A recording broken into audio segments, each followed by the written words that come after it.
Eto mga idol, para sa ating 2024 second round pick. Well, sa mga hindi nakapanood ng first round ay punta lang kayo sa channel ko mga idol ha. First pick para sa second round, rain or shine. Napili nila ang 6'1 guard mula sa De La Salle University at galing din ito sa kabisayaan ng Davao City na si Francis Escandor. Second pick, Northport Batang Pier. Finally, nakuha na nga etong 5'11 point guard na si Evan Nelly. Magandang pamalit to sa iniwang posisyon ni Robert Bolick.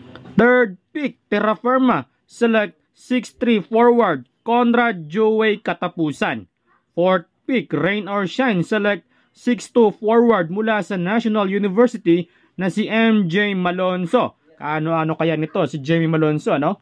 Fifth pick, Barangay Ginebra. Select 6'2 forward, Ahmad Didat Hanapi mula sa Adamson University. Sixth pick, NLEX Road Warriors. Select 6'2 forward, Phil Canadian Brandon Ramirez. Seventh pick, Converge. Select 6'4 center mula sa Letran na si Pau Havilionar. Eighth pick, Rain or Shine. Select 6'3 guard mula sa St. Benilde, Miguel Corteza.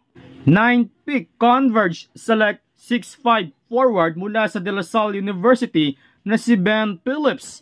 10th pick, Barangay Ginebra. Select 6'1 guard mula sa Mapua University na si PJ Hernandez. 11th pick, Meralco Bolts. Select 5'9 point guard mula sa Letran na si Kurt Rayson. At ang panghuli, 12th pick, Converge. Select 6'2 guard mula sa Ateneo Blue Eagle na si Jason Credo.